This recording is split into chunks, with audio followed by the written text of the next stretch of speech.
हरे कृष्णा। सभी भक्तों को सादर प्रणाम। श्रीमद् भागवतम महापुराण की प्रश्नोत्तरी पुनरावृत्ति जो हम सभी का माध्यम है, पूर्व में अध्ययन किए गए श्रवण किए गए अध्यायों को पुनः स्मरण करने के लिए इसमें आज क्विज संख्या 21 प्रश्नोत्तरी 21 में स्कंद 1 अध्याय 4 श्लोक संख्या 15 से 22 तक का विषय समाहित किया गया है। जैसा कि पूर्ववर्ती प्रश्नोत्तरी में भी किया गया, प्रश्न और उत्तर यहाँ स्क्रीन पर दिखाए जाएंगे। इस वीडियो के कमेंट बॉक्स में आपको गूगल फॉर्म दिया गया है जिसमें आप स्क्रीन पर देखे गए प्रश्नों के उत्तर वहां सही विकल्प चुनकर अंत में जमा करने पर, सबमिट करने पर सही और गलत तुरंत जान सकते हैं।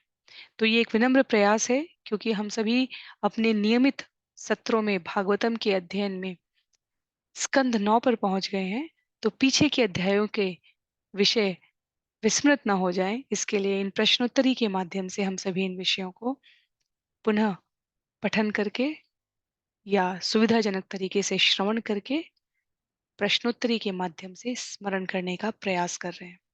तो क्विज संख्या 21 प्रश्नोत्तरी 21 में हम सभी स्कंद 1 अध्याय 4 श्लोक संख्या 15 से 22 तक के श्लोकों को यहाँ प्रश्नों के माध्यम से स्मरण करने का प्रयास करेंगे।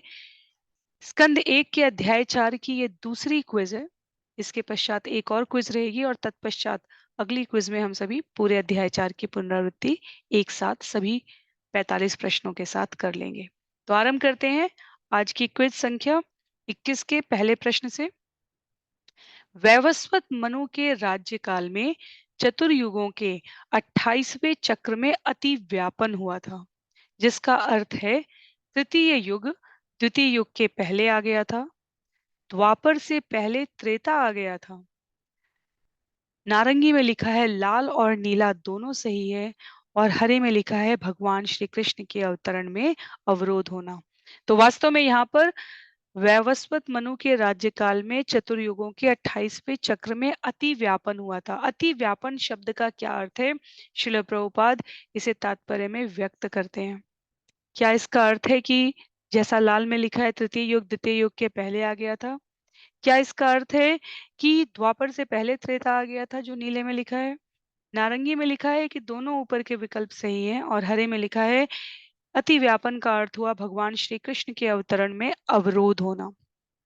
तो इस प्रश्न संख्या के सही विकल्प को आप गूगल फॉर्म में चुनकर जमा कर सकते हैं, अथवा जिनको गूगल फॉर्म में कोई भी असुविधा है वो इस वीडियो के कमेंट बॉक्स में भी अपना उत्तर प्रेषित कर सकते हैं।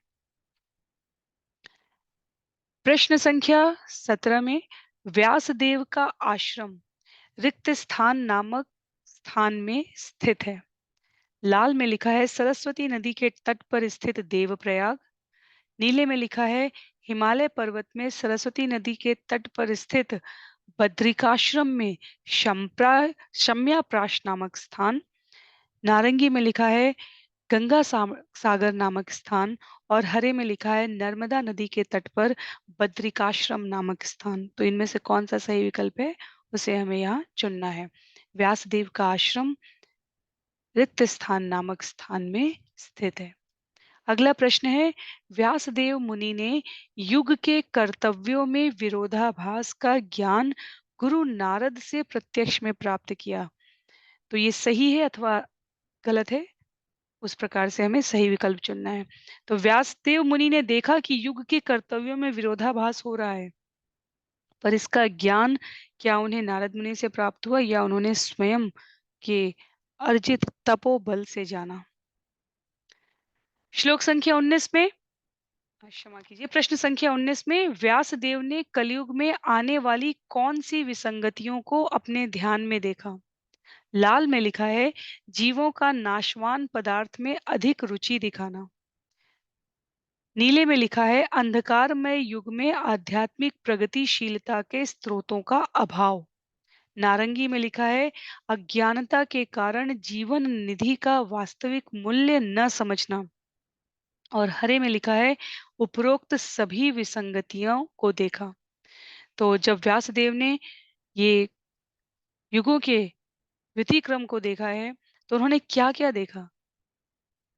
इनमें से सही विकल्प का उत्तर हमें चुनना है। प्रश्न संख्या 20 में काल की अप्रकट शक्तियों के प्रभाव में व्यास मुनि ने कलयुग के निम्न में से कौन से लक्षण देखे? लाल में लिखा है जन सामान्य की आयु, स्मरण शक्ति, बुद्धि का ह्रास होना। नीले में लिखा है शाक उत्पादन, धरती से अन्नोपार्जन और गायों के दूध का कम होना। नारंगी में लिखा है पारस्परिक व्यवहार में दिखावा आ जाना। हरे में लिखा है उपरोक्त सभी सही है। तो कलयुग के कौन से लक्षण व्यास मुनि ने काल की अप्रकट शक्ति के प्रभाव में देखे?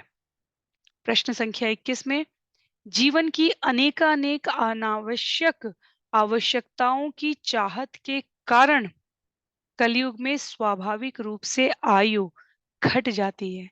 ये सत्य है अथवा असत्य है? अनेकानेक अनावश्यक आवश्यकताओं की चाहत के कारण कलयुग में स्वाभाविक रूप से आयु घट जाती है। ये सत्य है अथवा असत्य है? प्रश्न संख्या 22 में पहले रिक्त स्थान नामक एक ही वेद था और उसी में यज्ञ के चारों विभागों का उल्लेख था। विकल्प दिए गए हैं। पहले लाल में लिखा है यजुर्वेद नामक एक ही वेद था। नीले में लिखा है ऋग्वेद नामक एक ही वेद था। नारंगी में लिखा है सामवेद नामक एक ही वेद था और हरे में लिखा है अथर्ववेद नामक एक ही वेद था। सही विकल्प हमें चुनकर या तो कमेंट बॉक्स में उत्तर प्रेषित करना है या गूगल फॉर्म में। प्रश्न संख्या 23 में छांदोग्य उपनिषद 7.1.4 में रिक्त स्थान जिन्हें सामान्यतः इतिहास माना जाता है पंचम वेद कहा गया है। तो किन्हें पंचम वेद कहा गया है? लाल में लिखा है छांदोग्य उपनिषद के अनुसार पुराणों को पंचम वेद कहा गया है। नीले में लिखा है महाभारत को पंचम वेद कहा गया है। नारंगी में लिखा है पुराणों तथा महाभारत को जिन्हें सामान्यतः इतिहास माना जाता है पंचम वेद कहा गया है और हरे में लिखा है इनमें से कोई नहीं। प्रश्न संख्या 24 में वेद व्यास जी एवं उनके शिष्यों द्वारा रिक्त स्थान संबद्ध ऐतिहासिक तथ्यों से पुराण और महाभारत तैयार कर चारों वेदों की शिक्षाएं दी गई। तो किन के लिए, क्या करने के लिए? लाल में लिखा है वेद व्यास जी एवं उनके शिष्यों द्वारा कली की पतितात्माओं के लिए पुराण और महाभारत तैयार कर चारों वेदों की शिक्षाएं दी गई। नीले में लिखा है चारों आश्रमों की वृत्तिपरक धर्म शुद्धि के लिए संबंध ऐतिहासिक तथ्यों से पुराण और महाभारत तैयार कर चारों वेदों की शिक्षाएं दी गई।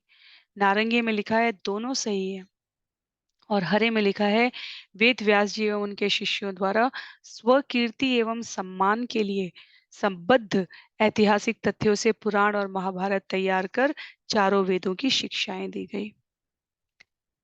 प्रश्न संख्या 25 में मूल ज्ञान के स्रोत रिक्त स्थान के 4 पृथक भाग किए गए और पुराणों में वर्णित ऐतिहासिक तथ्य तथा प्रामाणिक कथाएं रिक्त स्थान कहलाती हैं। लाल में लिखा है मूल ज्ञान के स्रोत पंचम वेद के 4 पृथक भाग किए गए और पुराणों में वर्णित ऐतिहासिक तथ्य तथा प्रामाणिक कथाएं वेद कहलाती हैं।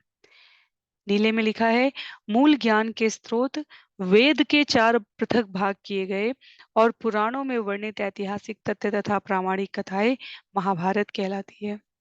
नारंगी में लिखा है मूल ज्ञान के स्रोत वेद के 4 भाग किए गए और पुराणों में वर्णित ऐतिहासिक तथ्य तथा प्रामाणिक कथाएं पंचम वेद कहलाती हैं।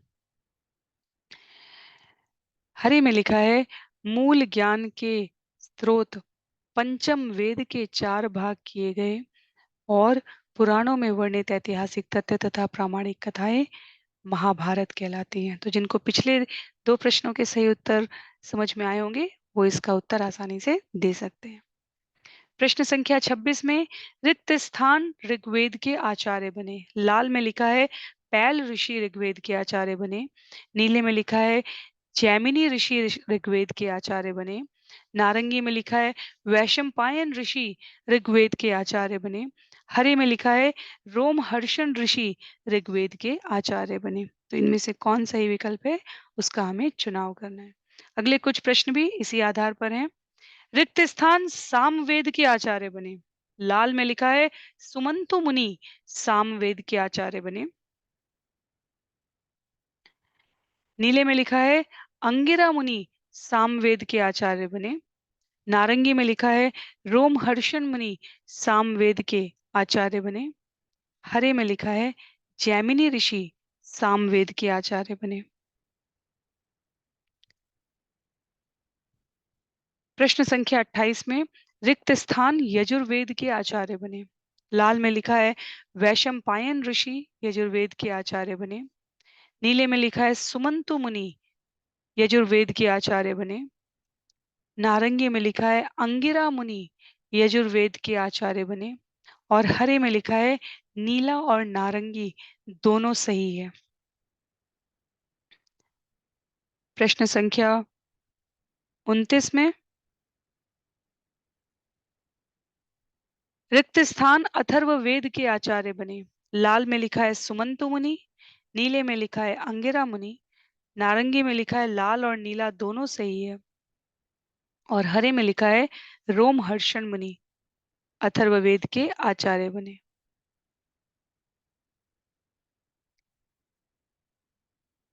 आज की प्रश्नोत्तरी के लिए अंतिम प्रश्न, प्रश्न संख्या 30। पुराण तथा इतिहास रिक्त स्थान को सौंपे गए। लाल में लिखा है रोमहर्षण मुनि को सौंपे गए। नीले में लिखा है अंगिरा मुनि को सौंपे गए। नारंगी में लिखा है पैल ऋषि को सौंपे गए। और हरे में लिखा है जैमिनी ऋषि को सौंपे गए। तो इन सभी प्रश्नों के उत्तर आप अपनी सुविधा के अनुसार या तो कमेंट बॉक्स में दे सकते हैं या जो गूगल फॉर्म है उसमें सम्मिलित कर सकते हैं। प्रश्नोत्तरी 20 के उत्तर जिन्होंने कमेंट बॉक्स में दिए थे वो यहाँ प्रश्नोत्तरी 21 के इस वीडियो के कमेंट बॉक्स में अपने उत्तर चेक कर सकते हैं। आप सभी को बहुत बहुत आभार। प्रश्नोत्तरी 21 यहाँ समाप्त हो रही है। अगली प्रश्नोत्तरी में हम सभी स्कंद 1 अध्याय 4 के अंतिम कुछ श्लोकों को, श्लोक संख्या 23 से लेकर 33 तक जो अध्याय 4 की अंतिम प्रश्नोत्तरी होगी उसको प्रश्नों के द्वारा पुनः स्मृति में लाने का प्रयास करेंगे। धन्यवाद। हरे कृष्णा।